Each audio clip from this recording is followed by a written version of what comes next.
ಎಲ್ಲರಿಗೂ ನಮಸ್ಕಾರ ಸ್ನೇಹಿತರೆ. ತಮಗೂ ಹಾಗೂ ತಮ್ಮ ಕುಟುಂಬದವರೆಲ್ಲರಿಗೂ ಅಕ್ಷಯ ತೃತೀಯದ ಶುಭಾಶಯಗಳು. ಪ್ರತಿ ವರ್ಷ ವೈಶಾಖ ಮಾಸದ ಶುಕ್ಲ ಪಕ್ಷ ತೃತೀಯ ತಿಥಿಯಂದು ಅಕ್ಷಯ ತೃತೀಯ ಆಚರಿಸಲಾಗುತ್ತದೆ. ಈ ವರ್ಷ ಅಂದರೆ 2026ರಲ್ಲಿ ಅಕ್ಷಯ ತೃತೀಯ ಏಪ್ರಿಲ್ 20ಕ್ಕೆ ಬಂದಿದೆ. ಸಂಪತ್ತಿನ ಅಧಿದೇವತೆ ಲಕ್ಷ್ಮಿಯನ್ನ ಮೆಚ್ಚಿಸಲು ಈ ದಿನ ಚಿನ್ನ ಮತ್ತು ಬೆಳ್ಳಿ ಆಭರಣಗಳನ್ನು ಖರೀದಿಸುವುದು ವಾಡಿಕೆ. ಚಿನ್ನ ಬೆಳ್ಳಿ ಖರೀದಿಸುವುದರಿಂದ ಮನೆಗೆ ಸಂಪತ್ತು ಮತ್ತು ಸಮೃದ್ಧಿ ಬರುತ್ತದೆಂದು ಹಲವರು ನಂಬುತ್ತಾರೆ. ಅಕ್ಷಯ ತೃತೀಯ ಹಿಂದೂಗಳಾದ ನಮ್ಮ ಪಾಲಿಗೆ ಅತ್ಯಂತ ಮಂಗಳಕರವಾದ ಸುದಿನ. ವೈಶಾಖ ಮಾಸದ ಶುಕ್ಲ ಪಕ್ಷದ 3ನೇ ದಿನವನ್ನೇ ಅಕ್ಷಯ ತೃತೀಯ ಎಂದು ಕರೆಯಲಾಗುತ್ತದೆ. ಸಂಪತ್ತಿನ ಅಧಿದೇವತೆ ಮಹಾಲಕ್ಷ್ಮೀ ದೇವಿಯ ಆರಾಧನೆಗೆ ಬಹು ವಿಶೇಷವಾದ ಸುದಿನವಿದು. ಈ ದಿನ ಒಳ್ಳೆಯ ಕೆಲಸ ಕಾರ್ಯಗಳನ್ನು ಮಾಡಲು ಪಂಚಾಂಗವನ್ನು ನೋಡುವ ಅವಶ್ಯಕತೆ ಇರುವುದಿಲ್ಲ. ಅಕ್ಷಯ ತೃತೀಯದ ಸುದಿನ ಯಾವುದಾದರೂ ಒಳ್ಳೆಯ ಕಾರ್ಯವನ್ನು ಮಾಡಿದರೆ ಅಕ್ಷಯವಾದ ಪುಣ್ಯ ಪ್ರಾಪ್ತಿಯಾಗುತ್ತದೆ. ಅಕ್ಷಯ ತೃತೀಯದ ದಿನ ಹೆಚ್ಚು ಮೌಲ್ಯವುಳ್ಳಂಥ ವಸ್ತುವನ್ನು ಖರೀದಿ ಮಾಡಿ ಮನೆಗೆ ತಂದರೆ ಆ ವಸ್ತು ಮನೆಯಲ್ಲಿ ಅಕ್ಷಯವಾಗುತ್ತದೆ ಎಂಬ ಪ್ರತೀತಿ ಇದೆ. ಅಕ್ಷಯ ತೃತೀಯಂದಕ್ಕೆ ಕ್ಷಣ ತಟ್ಟನೆ ನೆನಪಾಗುವುದೇ ಚಿನ್ನ. ಭಾರತೀಯರಾದ ನಮಗೆ ಚಿನ್ನದೊಂದಿಗೆ ಅವಿನಾಭಾವ ಸಂಬಂಧವಿದೆ.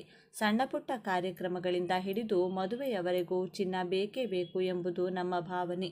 ಅಕ್ಷಯ ತೃತೀಯದ ದಿನ ಮಹಾಲಕ್ಷ್ಮೀ ದೇವಿಯ ಪ್ರತೀಕವಾದಂತಹ ಚಿನ್ನವನ್ನು ಖರೀದಿ ಮಾಡಿದರೆ ಮನೆಯಲ್ಲಿ ಚಿನ್ನ ಅಕ್ಷಯವಾಗಿ ಸಂಪತ್ತು ಹಾಗೂ ಸಮೃದ್ಧಿ ನೆಲೆಗೊಳ್ಳುತ್ತದೆ ಎಂಬುದು ಜನರೆಲ್ಲರ ಭಾವನೆ.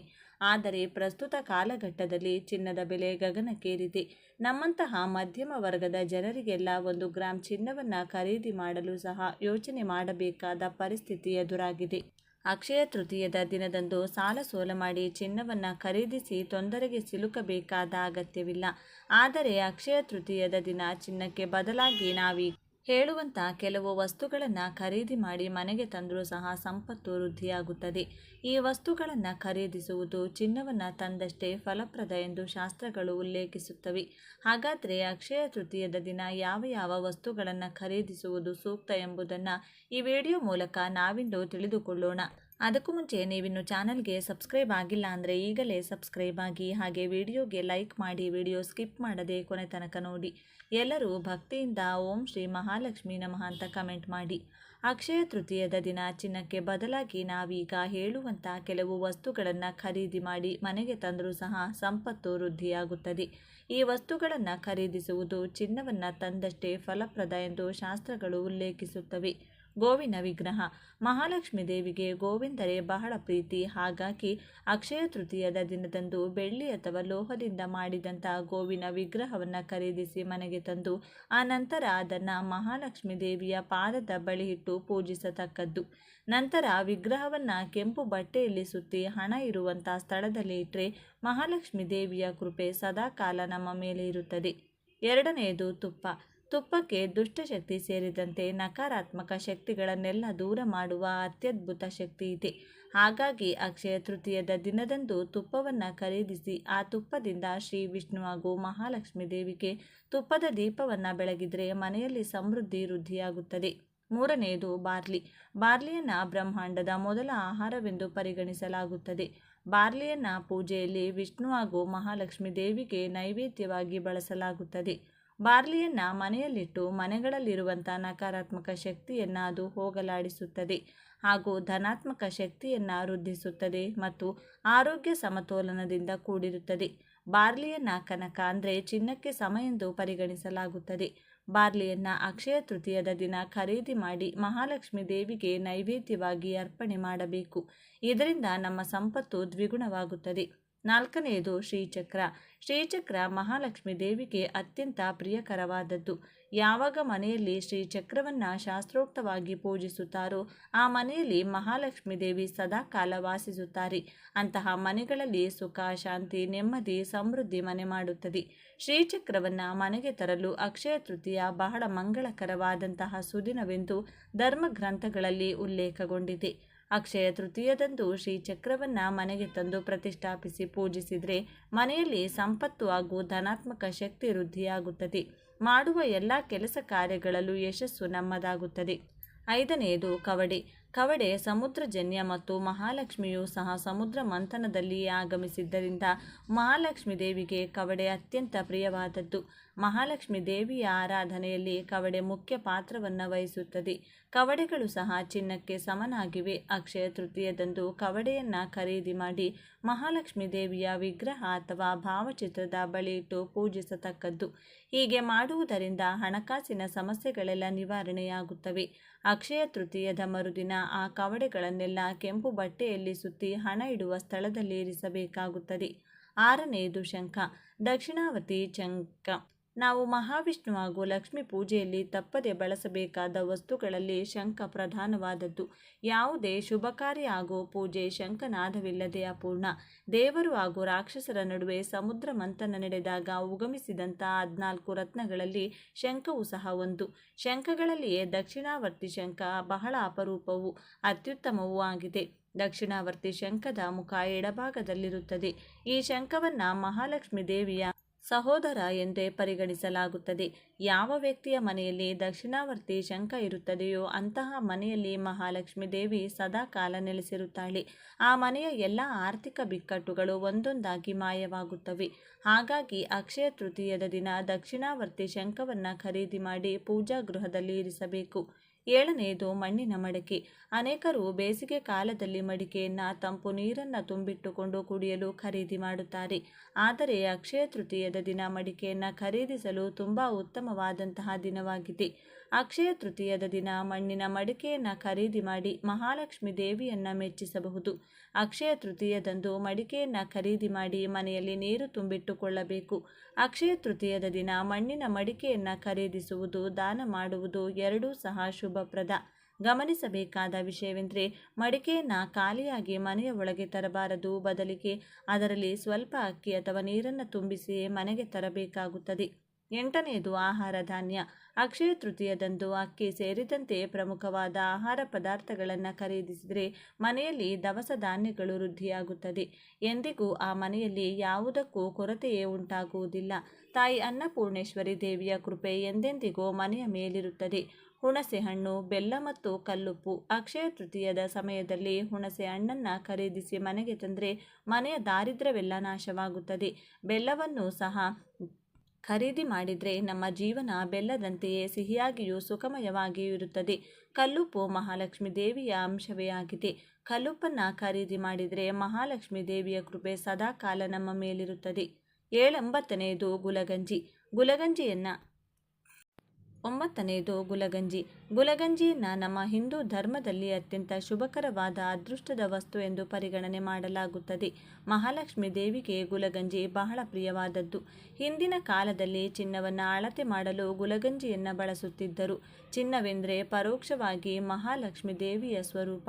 ಚಿನ್ನವನ್ನು ತೂಕ ಮಾಡುವುದಕ್ಕೆ ಉಪಯೋಗಿಸುವಂಥ ಗುಲಗಂಜಿ ಚಿನ್ನಕ್ಕೆ ಸಮಾನವಾದ ವಸ್ತು. ಹಾಗಾಗಿ ಅಕ್ಷಯ ತೃತೀಯದ ದಿನ ಗುಲಗಂಜಿಯನ್ನು ಖರೀದಿಸಿ ಲಕ್ಷ್ಮೀ ದೇವಿಯ ಜೊತೆಗೆ ಪೂಜಿಸಿ ಕೆಂಪು ಬಟ್ಟೆಯಲ್ಲಿ ಸುತ್ತಿ ಗಲ್ಲಪೆಟ್ಟಿಗೆ ಅಥವಾ ನಗದು ಇಡುವ ಸ್ಥಳದಲ್ಲಿ ಇರಿಸಿದರೆ ಸಂಪತ್ತು ವೃದ್ಧಿಯಾಗುತ್ತದೆ. ಆತ್ಮೀಯರೇ, ಅಕ್ಷಯ ತೃತೀಯದ ಸುದಿನದಂದು ಚಿನ್ನದ ಬದಲಾಗಿ ನಾವು ಮನೆಗೆ ತರಬಹುದಾದಂಥ ಇತರ ಶುಭಕರ ವಸ್ತುಗಳನ್ನು ಕುರಿತು ಹಲವಾರು ವಿಶೇಷ ಮಹತ್ವದ ಮಾಹಿತಿಗಳನ್ನೆಲ್ಲ ತಿಳಿದುಕೊಂಡ ನಮಗೆಲ್ಲರಿಗೂ ಆ ಭಗವಂತನ ಕೃಪಾ ಕಟಾಕ್ಷ ಸದಾ ಕಾಲ ಇರಲೆಂದು ಕೋರಿಕೊಂಡು ಈ ದಿನದ ವಿಶೇಷ ಸಂಚಿಕೆಯನ್ನು ಮುಗಿಸುತ್ತಿದ್ದೇನೆ. ವೀಕ್ಷಕರೇ, ನಿಮಗೆ ಈ ವಿಡಿಯೋ ಇಷ್ಟವಾಗಿದ್ದಲ್ಲಿ ಲೈಕ್ ಮಾಡಿ, ಶೇರ್ ಮಾಡಿ ಮತ್ತು ಸಬ್ಸ್ಕ್ರೈಬ್ ಮಾಡಿ ಹಾಗೂ ಬೆಲ್ ಬಟನ್ ಒತ್ತೋದನ್ನು ಮರಿಬೇಡಿ. ಎಲ್ಲರೂ ಭಕ್ತಿಯಿಂದ ಓಂ ಮಹಾಲಕ್ಷ್ಮಿ ನಮಃ ಅಂತ ಕಮೆಂಟ್ ಮಾಡಿ. ವಿಶೇಷ ಈ ದಿನ ನೀವು ಕೆಲವು ಪರಿಹಾರಗಳನ್ನು ಮಾಡಿಕೊಂಡ್ರೆ ವರ್ಷ ಪೂರ್ತಿ ಶುಭದಾಯಕವಾಗಿ ಶುರುವಾಗುತ್ತದೆಂದು ಪಂಡಿತರು ಹೇಳುತ್ತಾರೆ. ಹಾಗಾಗಿ ಈ ವಿಡಿಯೋದಲ್ಲಿ ನಾವು ಈ ದಿನ ಆಚರಿಸಬೇಕಾದಂಥ ಕೆಲವು ವಿಧಿವಿಧಾನಗಳನ್ನು ತಿಳಿದುಕೊಳ್ಳೋಣ. ಆದರೆ ಅದಕ್ಕೂ ಮುಂಚೆ ನೀವಿನ್ನು ನಮ್ಮ ಚಾನಲ್ನ ಸಬ್ಸ್ಕ್ರೈಬ್ ಮಾಡಿಕೊಂಡಿಲ್ಲ ಅಂದರೆ ಖಂಡಿತ ಈಗಲೇ ಸಬ್ಸ್ಕ್ರೈಬ್ ಮಾಡ್ಕೊಳ್ಳಿ. ಹಾಗೆ ಈ ವಿಡಿಯೋ ಇಷ್ಟ ಆದರೆ ಮರೆಯದೇ ಒಂದು ಲೈಕ್ ಕೊಡಿ. ಎಲ್ಲರೂ ಭಕ್ತಿಯಿಂದ ಓಂ ಶ್ರೀ ಮಹಾಲಕ್ಷ್ಮಿ ನಮಃ ಅಂತ ಕಮೆಂಟ್ ಮಾಡಿ. ಸ್ನೇಹಿತರೆ, ಮೊದಲಿಗೆ ನಾವು ತಿಳ್ಕೋಬೇಕಾಗಿರುವಂತಹ ವಿಷಯ ಏನೆಂದರೆ, ಈ ದಿನ ಮಹಾಲಕ್ಷ್ಮಿಯ ಜೊತೆ ಶಿವನನ್ನು ಪೂಜಿಸಬೇಕು. ಈ ದಿನ ಶಿವನನ್ನು ಯಾರು ಪೂಜಿಸುತ್ತಾರೋ ಅವರು ಶಾಶ್ವತವಾಗಿ ಪುಣ್ಯ ಫಲವನ್ನು ಪಡೆದುಕೊಳ್ಳುತ್ತಾರೆ. ಅವರ ಜೀವನದಲ್ಲಿ ಸುಖ ಸಂತೋಷ ಶಾಶ್ವತವಾಗಿ ನೆಲೆಯೂರುತ್ತದೆ. ಕಾಲಸರ್ಪ ದೋಷಗಳು, ರಾಹುಕೇತು ದೋಷಗಳು ಹಾಗೂ ಪಿತೃದೋಷಗಳಿಂದ ಅವರು ವಿಮುಕ್ತಿ ಪಡೆದುಕೊಳ್ಳುತ್ತಾರೆ. ಈ ದಿನದಂದು ನಾವು ಯಾವ ಪರಿಹಾರವನ್ನು ಮಾಡಿಕೊಂಡ್ರೆ ವರ್ಷ ಪೂರ್ತಿ ನಮಗೆ ಶುಭದಾಯಕವಾಗಿ ಪ್ರಾರಂಭವಾಗುತ್ತದೆ ಎಂದು ಈಗ ನೋಡೋಣ. ಗೃಹಿಣಿಯರು ಸೂರ್ಯೋದಯಕ್ಕೂ ಮುಂಚೆಯೇ ಎದ್ದು ಮನೆ ಶುಭ್ರಪಡಿಸಿಕೊಂಡು ತಲೆ ಸ್ನಾನ ಮಾಡಿಕೊಂಡು ಶಿವನ ಪೂಜೆ ಮಾಡಬೇಕು. ಈ ದಿನ ನೀವು ಮಾಡುವಂಥ ಶಿವನ ಪೂಜೆಯಿಂದ ಕೋಟಿ ಜನ್ಮಗಳ ಪುಣ್ಯಫಲ ಪಡೆದುಕೊಳ್ಳುತ್ತೀರಿ. ಶಿವನ ಪೂಜೆ ಮುಗಿದ ನಂತರ ದೇವರ ಮನೆಯ ಮುಂದೆ ಕುಳಿತುಕೊಂಡು ಭಕ್ತಿಯಿಂದ 108 ಸಲ ಓಂ ನಮಃ ಶಿವಾಯ ಎಂಬ ಮಂತ್ರವನ್ನು ಜಪಿಸಬೇಕು. ಈ ಮಂತ್ರಕ್ಕೆ ಅಪಾರವಾದ ಶಕ್ತಿ ಇದೆ. ಈ ಅಮಾವಾಸ್ಯೆಯಂದು ಯಾರು ಈ ಮಂತ್ರವನ್ನು 108 ಸಲ ಜಪ ಮಾಡುತ್ತಾರೋ ಅವರಿಗೆ ಅಪಾರವಾದ ಧನ ಸಂಪತ್ತು ಪ್ರಾಪ್ತಿಯಾಗುತ್ತದೆ. ಈ ದಿನದಂದು ಯಾವ ಸಮಯದಲ್ಲಾದರೂ ಸರಿ ನೀವು ಶಿವನ ದೇವಸ್ಥಾನಕ್ಕೊಮ್ಮೆ ತಪ್ಪದೆ ಭೇಟಿ ಕೊಡಲೇಬೇಕು. ಈ ದಿನ ಶಿವನ ದೇವಸ್ಥಾನಕ್ಕೆ ಹೋಗಿ ಅವರ ದರ್ಶನ ಪಡೆದುಕೊಂಡು ಬಂದರೆ ಖಂಡಿತ ಶಿವಾನುಗ್ರಹ ಪ್ರಾಪ್ತಿಯಾಗುತ್ತದೆ. ಈ ದಿನದಂದು ಭೂಮಿಯ ಮೇಲೆ ಹೆಚ್ಚಿನ ಸಂಖ್ಯೆಯಲ್ಲಿ ದುಷ್ಟಶಕ್ತಿಗಳು, ನಮ್ಮ ಪೂರ್ವಿಕರ ಆತ್ಮಗಳು, ನಮ್ಮ ಪಿತೃದೇವತೆಗಳು ಸಂಚಾರ ಮಾಡುತ್ತಿರುತ್ತಾರೆ. ಈ ದುಷ್ಟಶಕ್ತಿಗಳು ನಮ್ಮ ಮನೆಯಲ್ಲಿ ಏನಾದರೂ ಪ್ರವೇಶ ಮಾಡಿದರೆ ನಮ್ಮ ಜೀವನವೇ ಅಲ್ಲೋಲ ಕಲ್ಲೋಲವಾಗುತ್ತದೆ. ಹಾಗಾಗಿ ಈ ದಿನ ರಾತ್ರಿ 10 ಗಂಟೆಯ ನಂತರ ನೀರಿನಲ್ಲಿ ಸ್ವಲ್ಪ ಕಲ್ಲುಪ್ಪು ಬೆರೆಸಿ ಅದನ್ನು ಮನೆಯೆಲ್ಲ ಕೂಡ ಚಿಮುಕಿಸಿಕೊಳ್ಳಬೇಕು. ಹಾಗೆ ಮನೆಯವರೆಲ್ಲ ಕೂಡ ಸ್ವಲ್ಪ ತಲೆಯ ಮೇಲೆ ಚಿಮುಕಿಸಿಕೊಂಡು ಉಳಿದ ನೀರನ್ನು ಹೊಸಿಲಿನ ಮುಂದೆ ಚೆಲ್ಲಬೇಕು. ರಾತ್ರಿ ಮಲಗುವ ಮುಂಚೆ ಮನೆಯ ಮುಖ್ಯ ದ್ವಾರ ಹಾಗೂ ಕಿಟಕಿಗಳ ಪಕ್ಕದಲ್ಲಿ ಚೂರು ಚೂರು ಕಲ್ಲುಪ್ಪನ್ನು ಹಾಕಿ ನಿದ್ದೆ ಮಾಡಬೇಕು.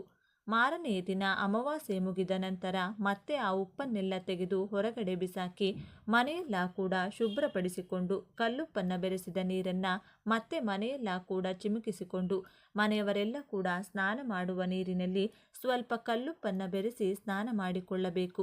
ಈ ರೀತಿ ಮಾಡೋದ್ರಿಂದ ಮನೆಯಲ್ಲಿ ಅಥವಾ ಮೈಯಲ್ಲಿ ದುಷ್ಟಶಕ್ತಿಗಳು ಪ್ರವೇಶ ಮಾಡುವುದಿಲ್ಲ.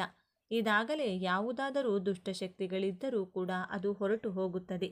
ಈ ದಿನದಂದು ಕೂಡ ಮನೆಯಲ್ಲಿರುವ ಎಲ್ಲರೂ ಕಲ್ಲುಪ್ಪಿನಿಂದ ದೃಷ್ಟಿ ತೆಗೆದುಕೊಳ್ಳಬೇಕು. ಮಕ್ಕಳಿಗೆ ತಂದೆ ತಾಯಿ, ಅಜ್ಜಿ ತಾತ ಯಾರಾದರೂ ದೃಷ್ಟಿ ತೆಗೆಯಬಹುದು. ಹಾಗೆ ಹಿರಿಯರಾದರೆ ಅವರೇ ಸ್ವಲ್ಪ ಕಲ್ಲುಪ್ಪನ್ನು ಕೈಯಲ್ಲಿ ಹಿಡಿದುಕೊಂಡು ಅವರ ತಲೆಯ ಸುತ್ತ 3 ಬಾರಿ ಸುತ್ತಿಕೊಳ್ಳುವ ಮೂಲಕ ದೃಷ್ಟಿ ತೆಗೆದು ಆ ಉಪ್ಪನ್ನು ಹೊರಗಡೆ ಎಸೆಯಬೇಕು. ಅಥವಾ ಅದನ್ನು ನೀರಿನಲ್ಲಿ ಬೆರೆಸಿ ಆ ನೀರನ್ನು ಹೊರಗೆ ಚೆಲ್ಲಬೇಕು. ಈ ರೀತಿ ಮಾಡಿದರೆ ಮುಂಬರುವ ದಿನಗಳಲ್ಲಿ ಯಾವ ಕಷ್ಟವೂ ಇಲ್ಲದೆ ಸುಖ, ಶಾಂತಿ, ನೆಮ್ಮದಿ ಹಾಗೂ ಅಷ್ಟೈಶ್ವರ್ಯದಿಂದ ಬದುಕಬಹುದು. ಈ ದಿನ ಕಾಲಿಗೆ ಕಪ್ಪು ದಾರ ಕಟ್ಟಿಕೊಂಡ್ರೆ ಎಲ್ಲ ರೀತಿಯಾದ ನರದೃಷ್ಟಿ, ಕಣ್ಣು ದೃಷ್ಟಿ, ಕೆಟ್ಟ ದೃಷ್ಟಿ ನಮ್ಮ ಮೇಲಿದ್ರೆ ಹೊರಟು ಹೋಗುತ್ತದೆ. ತಪ್ಪದೆ ಸಂಜೆ ಹೊಸ್ತಿಲಿನ ಮುಂದೆ 2 ದೀಪಗಳನ್ನು ಹಚ್ಚಬೇಕು. ಈ ರೀತಿ ಮಾಡುವ ಮೂಲಕ ನಮ್ಮ ಎಲ್ಲ ಕಷ್ಟಗಳನ್ನು ಆ ಪರಮೇಶ್ವರ ದೂರ ಮಾಡುತ್ತಾರೆ. ಸ್ವಸ್ತಿಕ್ ಚಿಹ್ನೆಯಲ್ಲಿ ಮುಕ್ಕೋಟಿ ದೇವತೆಗಳು ವಾಸವಿರುತ್ತಾರೆಂದು ಹೇಳುತ್ತಾರೆ. ಹಾಗಾಗಿ ನಿಮ್ಮ ಮನೆಯ ಸಿಂಹದ್ವಾರದ ಮೇಲೆ ಸ್ವಸ್ತಿಕ್ ಚಿಹ್ನೆಯನ್ನು ಅರಿಶಿನದಿಂದ ಬಿಡಿಸಿ ಮಧ್ಯದಲ್ಲೊಂದು ಕುಂಕುಮದ ಬೊಟ್ಟನ್ನು ಇಡಬೇಕು. ಯಾರ ಮನೆ ಬಾಗಿಲಿನ ಮೇಲೆ ಸ್ವಸ್ತಿಕ್ ಚಿಹ್ನೆ ಇರುತ್ತದೋ ಅವರ ಮನೆಯೊಳಗೆ ಲಕ್ಷ್ಮೀದೇವಿ ಪ್ರವೇಶ ಮಾಡುತ್ತಾರೆ ಎಂದು ಪಂಡಿತರು ಹೇಳುತ್ತಾರೆ. ಲಕ್ಷ್ಮೀದೇವಿ ಇರುವಂತಹ ಮನೆ ಸುಖ, ಶಾಂತಿ, ಸಂತೋಷ, ನೆಮ್ಮದಿ, ಆರೋಗ್ಯ ಹಾಗೂ ಐಶ್ವರ್ಯದಿಂದ ತಾಂಡವವಾಡುತ್ತದೆ ಎಂದು ಮಹಾಲಕ್ಷ್ಮಿಯನ್ನು ಪೂಜಿಸುವುದು ವಾಡಿಕೆ. ಹಾಗಾಗಿ ಈ ದಿನ ಮಹಾಲಕ್ಷ್ಮಿ ಸ್ವರೂಪವಾದ ಕಲ್ಲುಪ್ಪನ್ನು ಕೊಂಡುಕೊಂಡು ಮನೆಗೆ ತಂದರೆ ಕಲ್ಲುಪ್ಪಿನ ಜೊತೆ ಮಹಾಲಕ್ಷ್ಮಿ ಕೂಡ ನಿಮ್ಮ ಮನೆಗೆ ಬರುತ್ತಾಳೆ. ಇದರಿಂದ ವಿಪರೀತವಾದ ಧನಲಾಭ ಉಂಟಾಗುತ್ತದೆ. ಈ ದಿನ ಸಂಜೆ ಒಂದು ಚಿಕ್ಕ ಗಾಜು ಬಟ್ಟಲಿನಲ್ಲಿ ಅಥವಾ ಲೋಟದಲ್ಲಿ ಕಲ್ಲುಪ್ಪನ್ನು ಹಾಕಿ ದೇವರ ಮನೆಯಲ್ಲಿಟ್ಟು ಪೂಜೆ ಮಾಡಬೇಕು. ಈ ರೀತಿ ಮಾಡೋದ್ರಿಂದ ಮನೆಯಲ್ಲಿರುವ ದರಿದ್ರ ದೇವತೆ ಹೊರಟು ಹೋಗಿ ಮುಕ್ಕೋಟಿ ದೇವತೆಗಳು ನಿಮ್ಮ ಮನೆಯೊಳಗೆ ಹೆಜ್ಜೆ ಇಡುತ್ತಾರೆ. ಈ ದಿನ ಅಪ್ಪಿತಪ್ಪಿಯೂ ಯಾರಿಗೂ ಹಣ ಕೊಡಬೇಡಿ. ಹಾಗೆ ಎಂಥ ಪರಿಸ್ಥಿತಿಯಲ್ಲೂ ಹಗಲು ಹೊತ್ತಿನಲ್ಲಿ ನಿದ್ದೆ ಮಾಡಬೇಡಿ. ಬೂದು ಕುಂಬಳಕಾಯಿಯನ್ನು ಲಕ್ಷ್ಮಿ ಸ್ವರೂಪದಂದೇ ಭಾವಿಸುತ್ತಾರೆ. ಹಾಗಾಗಿ ಒಂದು ಬೂದು ಕುಂಬಳಕಾಯಿ ತಂದು ನಿಮ್ಮ ಮನೆಯ ಬಾಗಿಲಿಗೆ ಕಟ್ಟಿಬಿಡಿ. ಕುಂಬಳಕಾಯಿ ಮನೆ ಮುಂದೆ ಕಟ್ಟಿಕೊಂಡ್ರೆ ಮನೆಯಲ್ಲಿರುವಂತಹ ದರಿದ್ರ ಎಲ್ಲ ಹೊರಟು ಹೋಗಿ ಧನಲಕ್ಷ್ಮಿ ತಾಂಡವವಾಡುತ್ತಾಳೆ. ಕುಂಬಳಕಾಯಿ ಕಟ್ಟಲು ಸಾಧ್ಯವಾಗದವರು ಅಲೋವೆರಾ ಗಿಡವನ್ನು ಕೂಡ ಕಟ್ಟಬಹುದು. ಅಪ್ಪಿತಪ್ಪಿಯೂ ಕಪ್ಪು ಬಟ್ಟೆಗಳನ್ನು ಮನೆಯಲ್ಲಿ ಯಾರೂ ಕೂಡ ಹಾಕಿಕೊಳ್ಳಬೇಡಿ. ಹಾಗೆ ಗೃಹಿಣಿಯರು, ಹೆಣ್ಣು ಮಕ್ಕಳು ಯಾರೇ ಆಗಲಿ ಕೂದಲು ಹರಿಬಿಟ್ಟುಕೊಂಡು ಹೊರಗಡೆ ಓಡಾಡಬಾರದು. ಈ ರೀತಿ ಕೂದಲು ಬಿಟ್ಟುಕೊಂಡು ಹೊರಗಡೆ ಓಡಾಡಿದರೆ ಖಂಡಿತ ದುಷ್ಟಶಕ್ತಿಗಳು ನಿಮ್ಮನ್ನು ಹಿಂಬಾಲಿಸಿಕೊಂಡು ಬರುತ್ತದೆ. ಈ ದಿನ ರಾತ್ರಿ ಉಪವಾಸ ಇದ್ದರೆ ಒಳ್ಳೆಯದು. ಉಪವಾಸ ಇರಲು ಸಾಧ್ಯವಾಗದವರು ಕನಿಷ್ಠ ಪಕ್ಷ ಮೊಸರು ಹಾಗೂ ಉಪ್ಪು ಬೆರೆಸಿದಂಥ ಪದಾರ್ಥವನ್ನು ತಿನ್ನಬಾರದು. ಈ ದಿನದಂದು ಪೊರಕೆ ಕೊಂಡುಕೊಳ್ಳಬಾರದು. ಪೊರಕೆ ಕೊಂಡುಕೊಂಡ್ರೆ ಲಕ್ಷ್ಮೀ ದೇವಿಯ ಆಗ್ರಹಕ್ಕೆ ಗುರಿಯಾಗುತ್ತೀರಿ. ಇದರಿಂದ ನಿಮ್ಮ ಆದಾಯ ದಿನೇ ದಿನೇ ಕಡಿಮೆಯಾಗುತ್ತದೆ. ಈ ದಿನ ಪ್ರತಿಯೊಬ್ಬರೂ ಕೂಡ ಖಂಡಿತವಾಗಿಯೂ ತಲೆ ಸ್ನಾನ ಮಾಡಿಕೊಳ್ಳಬೇಕು. ತಲೆ ಸ್ನಾನ ಮಾಡಿಕೊಂಡ್ರೆ ನಮ್ಮ ಜಾತಕದಲ್ಲಿರುವ ಎಲ್ಲ ದೋಷಗಳು ಕೂಡ ನಿವಾರಣೆಯಾಗುತ್ತೆ. ಒಂದು ವೇಳೆ ತಲೆ ಸ್ನಾನ ಮಾಡದೆ ಹೋದರೆ ಖಂಡಿತ ದರಿದ್ರ ನಮ್ಮನ್ನು ಬಿಟ್ಟು ಹೋಗಲ್ಲ.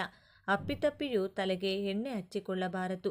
ಕೆಲವರು ಮಾಂಸಾಹಾರ ತಿನ್ನುತ್ತಾರೆ, ಆದರೆ ಅಪ್ಪಿತಪ್ಪಿಯೂ ಮಾಂಸಾಹಾರವನ್ನು ಮುಟ್ಟಬಾರದು. ಮಾಂಸಾಹಾರ ತಿನ್ನುವುದರಿಂದ ಜೀವನದಲ್ಲಿ ಸುಖ ಸುಮ್ಮನೆ ಕಷ್ಟಗಳು ಶುರುವಾಗುತ್ತದೆ. ಪೂಜಾ ಸಾಮಗ್ರಿಗಳನ್ನು ಕೊಂಡುಕೊಳ್ಳಬಾರದು. ಮುಖ್ಯವಾಗಿ ಅಕ್ಕಿ ಹಿಟ್ಟು, ಅಕ್ಕಿ ನುಚ್ಚು, ಗೋಧಿ ನುಚ್ಚು, ಗೋಧಿ ಹಿಟ್ಟನ್ನಂತೂ ಕೊಂಡುಕೊಳ್ಳಲೇಬಾರದು. ಈ ದಿನ ತುಳಸಿ ಎಲೆಗಳನ್ನು ಕೀಳಬಾರದು. ಯಾವ ರೀತಿಯಾಗಿ ಶುಭ ಕಾರ್ಯಗಳನ್ನು ಮಾಡಬಾರದು. ಈ ದಿನ ತಪ್ಪದೆ ಪ್ರತಿಯೊಬ್ಬರೂ ಚಂದ್ರನ ದರ್ಶನವನ್ನು ಪಡೆದುಕೊಳ್ಳಬೇಕು. ಪರಮೇಶ್ವರನ ತಲೆಯ ಮೇಲಿರುವ ಅದೃಷ್ಟ ಚಂದ್ರನದು. ತಲೆಯ ಮೇಲೆ ಚಂದ್ರ ಇರುವ ಕಾರಣ ಶಿವನನ್ನ ಸೋಮೇಶ್ವರ ಎಂದು ಕರೆಯುತ್ತಾರೆ. ಈ ದಿನ ಯಾರು ಚಂದ್ರನ ದರ್ಶನ ಪಡೆದುಕೊಂಡು ಅವರಿಗೆ ನಮಸ್ಕಾರ ಮಾಡುತ್ತಾರೋ ಅಂಥವರಿಗೆ ಎಷ್ಟೋ ಜನ್ಮಗಳ ಅದೃಷ್ಟ ಉಂಟಾಗುತ್ತದೆ. ಕೆಲ ತಲೆಮಾರುಗಳವರೆಗೂ ಕರಗದಂತಹ ಐಶ್ವರ್ಯ ಪ್ರಾಪ್ತಿಯಾಗುತ್ತದೆ. ಈ ದಿನ ಶಿವಲಿಂಗಕ್ಕೆ ಪಂಚಾಮೃತದ ಅಭಿಷೇಕವಾಗಲಿ, ಎಳನೀರಿನ ಅಭಿಷೇಕವಾಗಲಿ ಅಥವಾ ಬರೀ ನೀರಿನಿಂದ ಅಭಿಷೇಕವಾಗಲಿ ಮಾಡಿದರೆ ವಿಶೇಷವಾದ ಫಲ ಪಡೆದುಕೊಳ್ಳುತ್ತೀರಿ. ಇದರಿಂದ ಸಂಪೂರ್ಣವಾದ ಆರೋಗ್ಯ ಹಾಗೂ ಸಿರಿ ಸಂಪತ್ತು ಪ್ರಾಪ್ತಿಯಾಗುತ್ತದೆ. ಈ ದಿನ ಉಪವಾಸ ಇದ್ದರೆ ಬೇಡಿದ ಎಲ್ಲ ಕೋರಿಕೆಗಳು ಬೇಗನೆ ಈಡೇರುತ್ತದೆ. ತಲೆಸ್ನಾನ ಮಾಡಿಕೊಂಡ ನಂತರ ಅರಳಿ ಮರಕ್ಕೆ ನೀರು ಹಾಕಿ ಬಂದರೆ ತುಂಬ ಒಳ್ಳೆಯದು. ಈ ರೀತಿ ಮಾಡಿದರೆ ಪಿತೃದೋಷ ನಿವಾರಣೆಯಾಗುತ್ತದೆ. ಯಾರ ಜಾತಕದಲ್ಲಿ ಪಿತೃದೋಷ ಇರುತ್ತೋ ಅಂಥವರು ಅನೇಕ ರೀತಿಯಾದ ಕಷ್ಟಗಳನ್ನು ಅನುಭವಿಸುತ್ತಿರುತ್ತಾರೆ. ಜಾತಕದಲ್ಲಿ ಪಿತೃದೋಷ ಇರುವವರು ಈ ದಿನ ಬೆಳಗ್ಗೆ ತಲೆ ಸ್ನಾನ ಮಾಡಿಕೊಂಡು ಅರಳಿ ಮರದ ಮುಂದೆ ಒಂದು ದೀಪ ಹಚ್ಚಿ ಮರದ ಮುಂದೆ ಕುಳಿತುಕೊಂಡು ಕೈಯಲ್ಲಿ ಸ್ವಲ್ಪ ಕಪ್ಪು ಎಳ್ಳನ್ನು ಹಿಡಿದುಕೊಂಡು ನೀರು ಹಾಕುತ್ತಾ 3 ಬಾರಿ ಎಳ್ಳನ್ನು ಮರಕ್ಕೆ ಅರ್ಪಿಸಬೇಕು. ಬಳಿಕ ಮರದ ಸುತ್ತಲೂ 7 ಪ್ರದಕ್ಷಿಣೆ ಹಾಕಿ ನಮಸ್ಕಾರ ಮಾಡಿಕೊಂಡು ಬಂದರೆ ಪಿತೃದೋಷದ ಜೊತೆ ಎಲ್ಲ ರೀತಿಯ ದೋಷಗಳು ಕೂಡ ಹೊರಟು ಹೋಗುತ್ತದೆ. ಈ ದಿನ ಅರಳಿ ಮರದಲ್ಲಿ ನಮ್ಮ ಪೂರ್ವಿಕರು ವಾಸವಿರುತ್ತಾರೆ ಎಂದು ನಮ್ಮ ಶಾಸ್ತ್ರಗಳು ಹೇಳುತ್ತವೆ. ಹಾಗಾಗಿ ಈ ರೀತಿ ಅರಳಿ ಮರಕ್ಕೆ ಸಮರ್ಪಿಸಿ ಪೂಜೆ ಮಾಡಿ ಪ್ರದಕ್ಷಿಣೆ ಹಾಕೋದ್ರಿಂದ ಮುಕ್ಕೋಟಿ ದೇವತೆಗಳ ಆಶೀರ್ವಾದದ ಜೊತೆಗೆ ನಮ್ಮ ಪೂರ್ವಿಕರ ಆಶೀರ್ವಾದ ಕೂಡ ಪಡೆದುಕೊಳ್ಳಬಹುದು. ಈ ವಿಡಿಯೋ ನಿಮಗೆ ಇಷ್ಟ ಆದರೆ ಲೈಕ್ ಮಾಡಿ, ಶೇರ್ ಮಾಡಿ. ಇಂಥ ಹೆಚ್ಚಿನ ಉತ್ತಮ ಮಾಹಿತಿಗಳಿಗಾಗಿ ತಪ್ಪದೇ ನಮ್ಮ ಚಾನಲ್ನ ಸಬ್ಸ್ಕ್ರೈಬ್ ಮಾಡಿಕೊಳ್ಳಿ. ನಾಳೆ ಮತ್ತೊಂದು ವಿಡಿಯೋದೊಂದಿಗೆ ಪುನಃ ಭೇಟಿಯಾಗೋಣ. ಧನ್ಯವಾದಗಳು.